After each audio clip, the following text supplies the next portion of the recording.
Welcome to the VID Podcast. I'm your host, Eric Y. Lapointe. This show focuses on the international business of television and film distribution, including co-productions, formats, and new media content. Proudly based in the Greater Vancouver area, also known as Hollywood North, we're about to learn how people in our industry are expanding their footprint and finding the right partners around the world. Let's get things started and learn from each other and the experts within our field. This podcast was created by And Now Global and is available as an audio format on Apple, Spotify, and Android application. Welcome to today's episode of the VID Podcast. We are switching gears here to focus on producers and distributors involved in original programming as well as the international television distribution industry. Originally, when we wanted to build this show over a year ago, the podcast was meant to focus a great deal on Western Canadian producers who are doing their best to go beyond our local production services industry and create original content that travels. And for context and why this will be relevant for worldwide listeners, here in British Columbia, we produce over $3 billion worth of content per year, and only 10% of that is original content.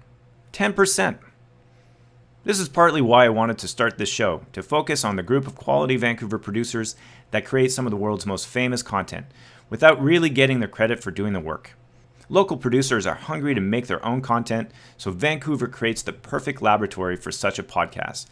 While this show won't focus exclusively on Canadian producers per se, it is not a coincidence that VID, short for video, stands for Vancouver International Distribution. It's subtle, it's cheeky, but I do believe that the very city we live in can be the perfect backdrop for this very basic educational podcast idea. So, having my first guest today, Jeff Stecyk, is quite timely, as Wavelength Entertainment is proudly based in Western Canada throughout various locations, including Vancouver and Regina, Saskatchewan. He runs his organization with his two business partners, Chris Trifo and Steve Allen. This company focuses pretty much exclusively on original non-fiction programming and has built a vertically integrated production and distribution company for its own content. Their content has traveled to over 150 countries around the world and translated into 30 different languages. Let's meet Jeff from Wavelength Entertainment right now. Welcome, Jeff. How are you? Hey, Eric. I'm great. Thanks. How you doing today? Very good, thanks. All right. I'm happy to be having this first episode with a Vancouver producer. You were one of the first people that I actually met after I moved to this city. And I remember when I left Montreal to Vancouver, I literally knew probably 3 to 5 people. And you and I had a serendipitous run-in when we were both, I don't know, I must have recognized you from the Vancouver flight. And then we ended up sitting together side by side from the Paris to Nice flight for MIPCOM in 2017.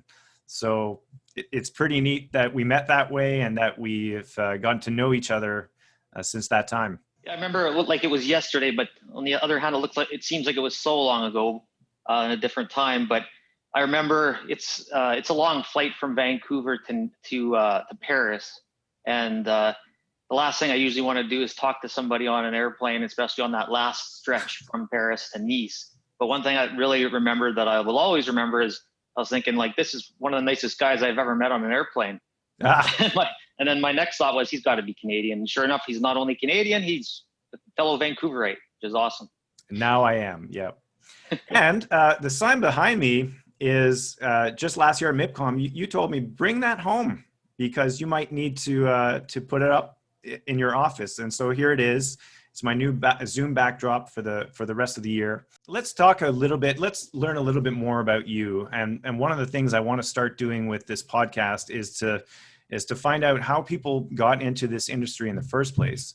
So how did you even get involved in the entertainment industry? What's your story and your background? My story is I've been in the industry for a long time, and I got involved back in the September of 99. I was in the last year of university in which I was taking business and law. And I remember applying for a job for a company I'd never heard of. And I went to the interview. I realized, hey, they do film and television production here in the prairies. This is when I lived in Saskatchewan at the time. And I thought, let's go with it. And the job was for a manager of business affairs. So took the job. I really fell in love with the industry. And I sort of evolved from doing that to doing a lot of other things. Shortly thereafter, I was then involved into more, sales and marketing. And then I became vice president of business affairs, marketing, and sales. And then I started going to markets after that. And that was back in 2015, myself and another partner then bought into the company and we became partners. And then the rest is history. Wow. So you got you got pretty lucky then, because you started immediately in the film and production industry straight out of college. Yeah, as opposed to a lot of other startups, people that might be coming out of film school or other types of institutions, and then they start an independent production company. I had nothing. I knew nothing about the industry. My background was business and law and marketing and finance and all of that fun stuff. And yeah, got hired right into an established company with a really good job, and just sort of worked my way up from there. Well, I think law is probably one of the best backgrounds to have in this industry, because the amount of contracts we have to deal with and the details is pretty crazy. Sometimes I feel like a lawyer, but I'm not. But yeah, that's just part of the nature. So that's a great way of getting started. So probably good advice for people to at least take a law course or two. Absolutely. Help brush up on their contract skills. Tell me about Wavelength, and you said you bought into the company in 2015. So how did Wavelength Entertainment come about? Sorry, correction. I actually bought into the company about 3 or 4 years after I was with that company. Okay. So that would take us to about 2004-ish. So back about 3 or 4 years after I started working with this company in the prairies, I worked my way up. I learned a lot of new skills pertaining to many other facets of the organization, and eventually I became a partner in that company along with another colleague of mine that started about the same time as I did, Steve Allen. So we continued on that route, and with that partnership came further increased responsibility and further learning. And then back in 2012, when we moved most of the major facilities to Metro Vancouver, shortly after that, myself and Steve and the original shareholder, Chris, decided to go a separate direction. And we bought out some of the assets of the other shareholder and started a new company called Wavelength Entertainment. So when we last spoke, you mentioned that you started going in the markets fairly early on. First domestically and then worldwide as well, with the markets like NAPI and MIPCOM. The excitement you felt when you started going to these markets. Tell me about those experiences. Yeah, that was probably one of the most influential aspects of my evolution of being involved in this business. Is the very first market I went to was Banff, and like for me at the time, I really didn't appreciate and acknowledge the size of the industry, the amount of producers throughout Canada and North America, and then eventually throughout the world, and the great content that's out there. And I just really started meeting a lot of people, really interesting people, and developing a lot of initial relationships that I still have to this day.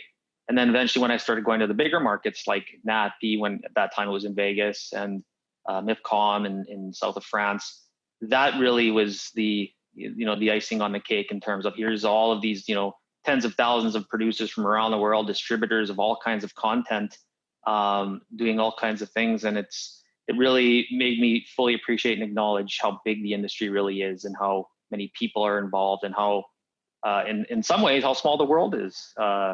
Because the more that you travel, you realize, there's a lot out there, a lot to see, a lot to learn, and a lot of people to collaborate with. So have you seen changes in the marketplace over the years? Like I've heard the attendance has changed quite drastically at all the various markets.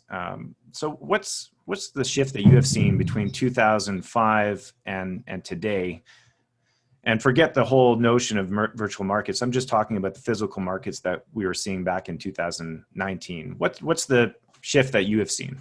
Yeah, there's many changes over the years that make me really feel old, actually. But to stick with the market discussion, I remember when I first started going to markets, tapes were still a thing where you would actually take VHS tapes as screeners. DVD then replaced them thereafter, and now it's all online. So from that respect, it made it a lot easier to go to markets, not having to take all of these materials and and the ability to communicate much faster on a dime. So that's one thing that's changed from a market perspective.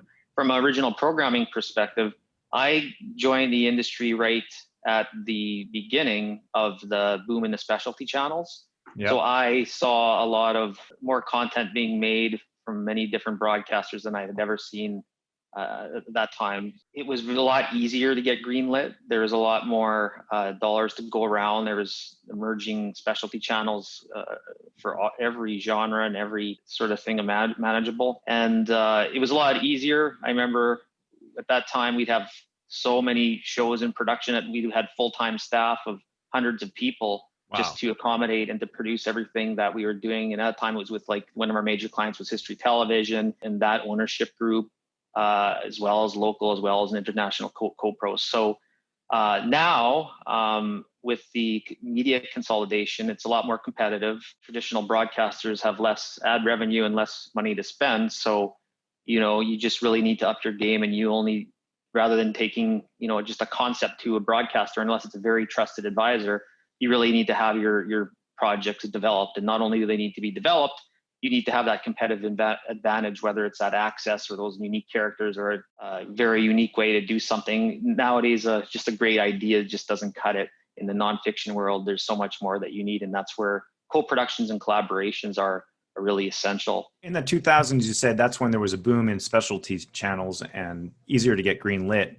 How does that compare to today, where there's now more streaming platforms like Netflix and Hulu and Amazon Prime, et cetera? How does that open up your opportunities? I hope so. I mean, we've had a lot of discussions and we've made a lot of inroads. I haven't seen the level of a boom that we experienced during the height of the specialty channels.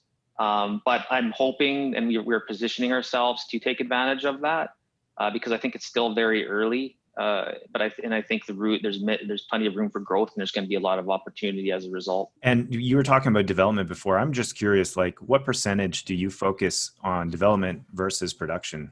Yeah, no, it's something we always have to remind ourselves to stay on top of, because we get so we start off focusing on development, making a lot of inroads, but then we start producing our shows and they're corresponding in the midst of corresponding challenges, and development kind of takes a backseat. So we try to keep it in the forefront, and actually we're in the process of making some new additions to our teams on a full-time basis that would address those needs. So, I mean, never enough, not enough, never enough, but it's something that at least we acknowledge and that we're always trying to continue as a major part of our business plan. Yeah. Well, you guys are consistently at the markets. I've seen you there ever since we met. So obviously development remains a priority for Wavelength. But of course, yes, that's the nature of any production company is how to get away from that busy production shoot in order to keep doing the business development and keep doing the international sales for your business. Exactly. Now that we're talking about original programming already, let's shift gears and start talking a little bit more about that. As I mentioned in the intro, your company has sold, and this is an amazing number to be proud of.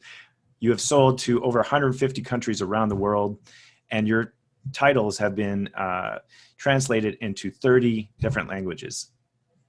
That is super impressive because you're kind of like the underdog of Canada, like where you're producing content probably way more than people realize. How many hours have you guys produced so far? Over the years, it's over 300 for sure. I mean, it varies from year to year, and it really does add up. We've been fortunate ever since, as I've been involved in this industry, we've always been doing original programming. We've always been greenlit. We've always had core clients, new relationships, new programming, and all kinds of programming, almost every thing you can imagine in the nonfiction world, which has been an interesting ride. So yeah, I've been very fortunate and happy to be involved in the industry so long. And you've got 3 shows right now that's quite active, and I'm going to list them off here. You've got Mobile MD, which we'll talk about in just a moment, Bridging Borders, a 2nd season, and you have I Lived with a Killer, which was on Reels in the United States and TVA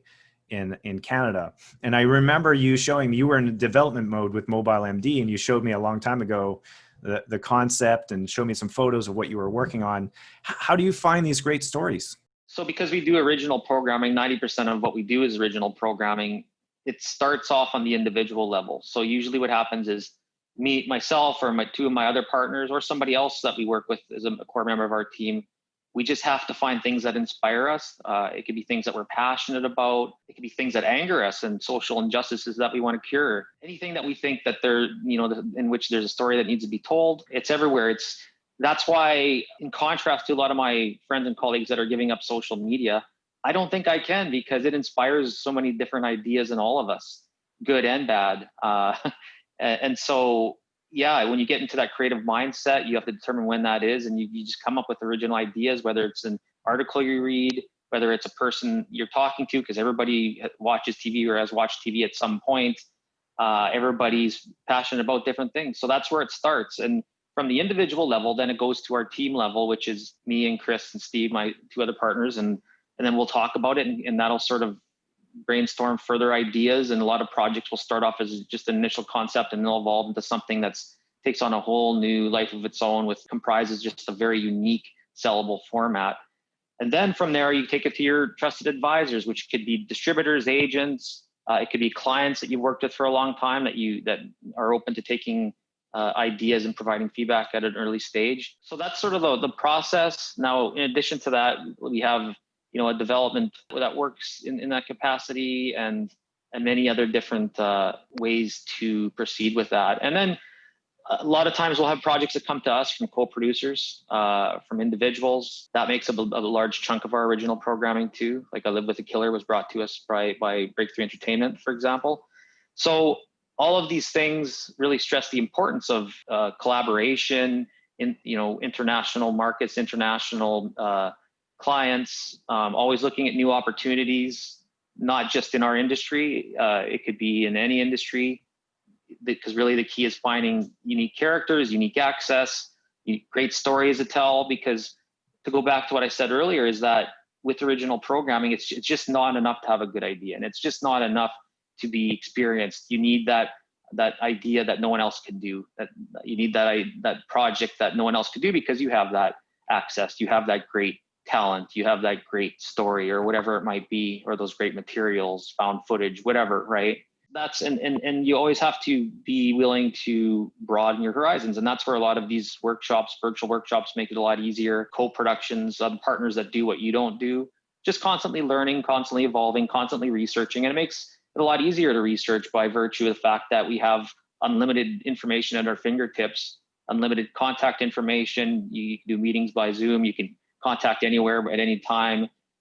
So that's a major thing that's changed since when I first started, where you're talking about phone calls and emails and less information at your disposal. So research is a lot easier, but it's a lot more competitive. But again, original programming, you're always working in everything you do, in every research, every article, every person you talk to. That's all a part of the original programming process. Let's talk about Mobile MD for a moment. When you have an original idea, but you have access to something that people don't, what did you have access to that other people didn't with Mobile MD?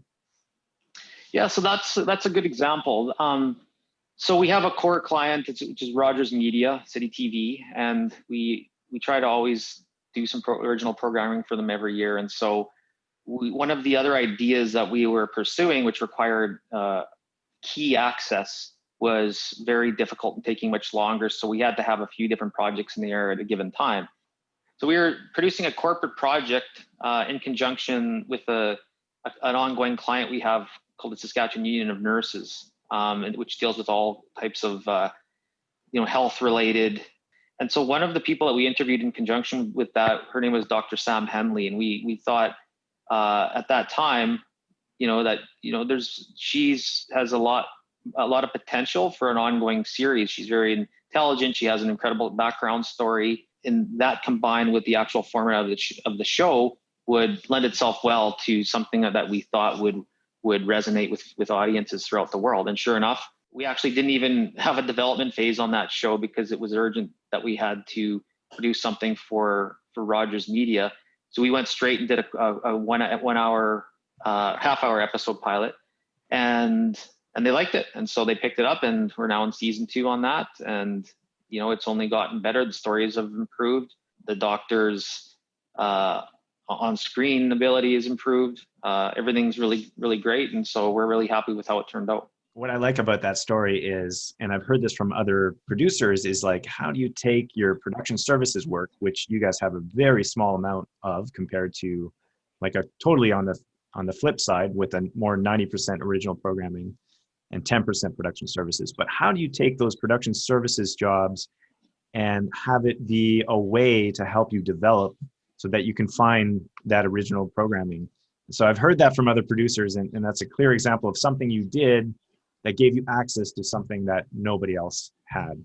In original programming, you're always on the lookout for anything that would help you to develop and create new programming, new content. And sometimes you have to look well beyond what you're used to looking at in terms of, what fits those requirements of high stakes, strong characters within the industry. Sometimes you have to meet with service production companies because they want to do some original programming. I just had a meeting a couple of days ago with a big service production company that does specialty filming here in Vancouver, and they want to get into original programming. So it's all types of collaboration and all types of initiatives that you need to seek out and be mindful of, especially nowadays, and especially in the midst of a global pandemic. Do you agree? So with this other company that is mentioning to you that they're looking to get into original programming, do you see that more and more with Vancouver producers where clearly that ambition is to say, okay, we're happy and we're proud to have done this great production service work, but we want to expand beyond that? Is that something you've seen and heard? Yeah, we're seeing that more and more with all kinds of companies, service production companies, drama producers that have never done nonfiction, people that they've only done commercials. Yes, it's because it makes sense, and you have the creative potential and the facilities and the capital, and it's something you're passionate about. It's something that it's a logical evolution. But the only thing is they don't want to start from scratch, and so just like if they are an emerging producer, you really need to partner and collaborate with those that have done that before. In a similar model where we have some drama projects we're trying to get off the ground, we're not going to do it ourselves. We're actively trying to pursue relationships with companies that do that. So That's what it's all about, and it hasn't been more prevalent ever than it is now. So that's one of the things I wanted to talk to you about. Who are your international partners, including your recent co-production with Breakthrough? So we have a number of different types of partners. Breakthrough, we've known them we've been working with them for 15 years. They've been our distribution agent, and so we know them well. And with the Killer, it was a great synergy, it was a great collaboration, great co-production. It was almost, and then because of that great synergy and that co-production, allowed us to complete, which was almost an impossible task, which is 20 episodes in just a fraction of the time of that we would produce true crime in the past. And I'm talking like full-scale reenactments and interviews throughout the U.S. and so forth. So yeah, Breakthrough's a major partner. Another international partner we have is Flame. So Flame is one of our distributors, but also they have this great, incredible program that they established not too long ago, which is the Flame Co-Production Alliance, which brings together co-producers from around the globe to share information about what's working, what's been greenlit, meeting on a regular basis to pitch our projects, get feedback. And it's just a very open, welcoming type of arrangement that I think we'll see a lot more and more. But that's been a key sort of relationship for us, especially over, since COVID hit, because, stuck in your homes, you're trying to get as much done as you can. You can't travel. They used to have their meeting in London twice a year where all the producers would get together. Now it's, once a month on Zoom. So that makes it a lot easier. And some of the other partners, we have other distributors we work with on various projects, like Reeve Ghosh out of LA. They're a distributor on Genius Factory. Looking Glass out of Australia is a distributor on our Boomtowner series. So we don't stick with any one individual. We kind of look at the project. We look based on the feedback of their respective agent or distributor, what would be the best fit. And if they give an advance, that's slicing on the cake. So yeah, there's lots throughout the world, and that's just sort of a handful or a snapshot of some of the ones we work with. Strategically, I think that's a great way to do your business, is to find different partners for different projects. It may be, obviously there's probably pressure out there with distributors to take entire catalogs, but obviously it is impossible for any distributor, no matter how big they are, to give the love and care to all the titles that might be in the catalog. So splitting things up with projects that really connect with a key distributor is probably a great way to do your business. And obviously, every single show that you do has a different angle that might fit best with a different partner. So, and I really like the idea of I Live with a Killer, and I noticed that you guys did that not only as a show but also as a podcast. How is that doing? Well, actually, that's something that Reels, the American broadcaster, did on their own, and it was nice to see them do it. And I've listened to quite a few of them, and they're great. And I think that you're going to see that happening a lot more, not only with true crime, but a lot of different types of nonfiction programming. With Breakthrough, it was intra-provincial co-production. And are you exploring other deals like that with partners around the world? And what are the challenges of trying to get those co-production deals together? Yeah, we're always pursuing those, whether it's interprovincial or whether it's international. The challenges are diminishing. The challenges used to be, well, in the case of international co-productions, the challenges were, the language. There used to, when there was language barriers, which isn't really a factor anymore. Communication really isn't a factor anymore. If you get around the time difference, you can pretty much talk to anybody at any time. The challenges, I guess, would be just not the ability to not quite move as fast as you can. If it was just your own sole production, you have to, wait for them, especially if they're waiting to hear back from their respective broadcasters. That would trigger the financing.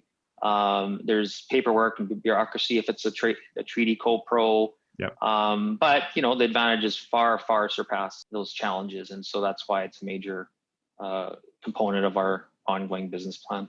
Sure. And when you were talking previously about how the media is consolidating and everything, I think obviously in order to get our financing as producers, we definitely need those international and interprovincial co-pro deals in order to find different financing sources. So yeah, absolutely. And in the case of Live with a Killer, that was a case where, like I said, they were faced with an almost impossible task of, we have this broadcaster, we have a green light, an order from this broadcaster, but they want 21-hour episodes delivered in a quarter of the time that we would usually deliver, and the budget's a fraction of what we would usually do. So that's why you had to be very creative, be very efficient, utilize economies of scale, kind of divide up the work accordingly, depending on what made the best sense, and also pursue financing in many different regions and different types of financing in order to get it all put together. But it worked. The team really gave everything, and training was a major component of that, which is an ongoing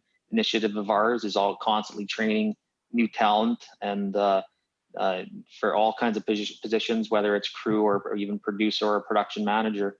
So yeah, that allowed us to get it done. It's been sold in a number of territories, and hopefully there'll be more projects like that. All right, so we're starting to run out of time, but let's conclude this interview and find out what you're working on next and what we should expect from Wavelength Entertainment in 2021.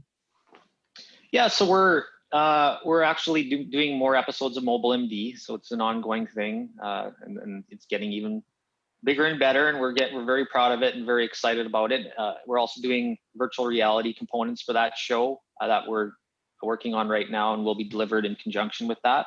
We're also doing a feature-length project, which is kind of a spin-off of Bridging Borders, called Borderless, which takes a kind of a different angle to it. We're still trying to finalize the creative, but that's actively in production, and we're in the process of finishing up pre-production and research on that, and hopefully we'll be shooting soon. Tons of things in development that are very exciting, which are somewhat premature, but to give you a bit of an idea, some projects from others, some projects that are preliminary that get greenlit, and while others don't. We have some projects with some high-profile organizations with very unique access that we're in the process of finalizing the development phases that we'll be actively pitching at various markets throughout the world and taking the various clients like Netflix.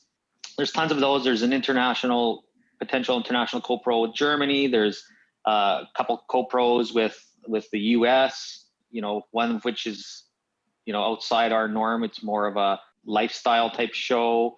So a little bit of everything. And can I just ask for a second here? Because there's no official treaty with the United States. So how does a co-production work with an American producer? It's not really a co-production per se. It's more, I would call it a co-collaboration. It still meets all the requirements, and it's still very much a Canadian content, and we own the IP, but it's another way to collaborate in which, they offer some of their respective expertise on a specific project. And it's something that's a must now, especially with all the travel restrictions and quarantines, and we don't have the ability to be shooting in Pennsylvania on the drop of a dime. Whereas if they're in the area, they can shoot that segment. So there's many ways to structure it. Their line items in the budget. They also can get some of the back end, and they can have some input into it. So we just find a partner that we know, which we have a few of those, and we figure out the best thing that makes sense for everybody, what they want to get out of it, what they're bringing to the table. And we make sure we address all of that going into the project. And that's what the agreement will stipulate. And we have fun doing it. So that's the important thing.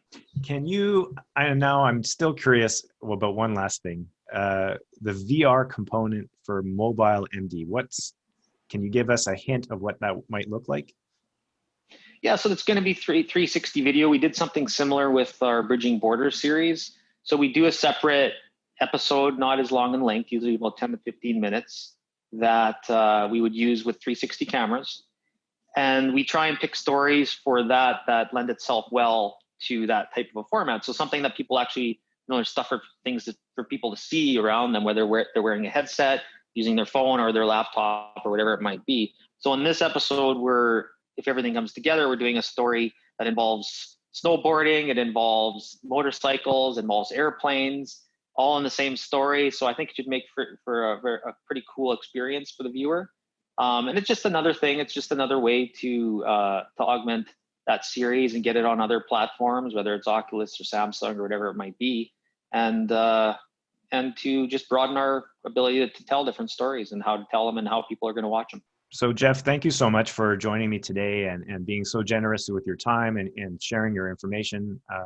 It was a pleasure, and the whole reason why I wanted to start this is that let's collectively as a community, so this will be part of my Vancouver series, like collectively as a community, how do we help each other out? How do we help expand beyond the production services work? Not to stop the production services work. It's a majorly important aspect of our business, but to expand beyond that and to create even more content and even more BC owned and Western Canadian owned television programming. So thank you so much, Jeff. I really appreciate it. Thanks so much for having me, Eric. I'm truly honored that I was your first Vancouver guest for this exciting initiative. It's a great idea, by the way, and this is a great example of being very innovative and sort of doing something outside of the box that really in pursuit of the larger initiatives.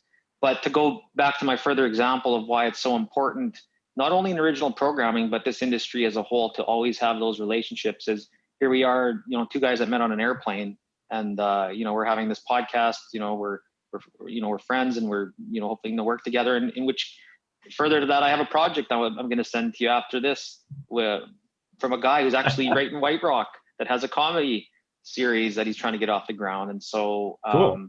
That's a good example of different collaborations. You just never know who might be a good fit for referrals, who might be a good fit for different types of productions. And so it's all part of the business, and it's a great part of the business.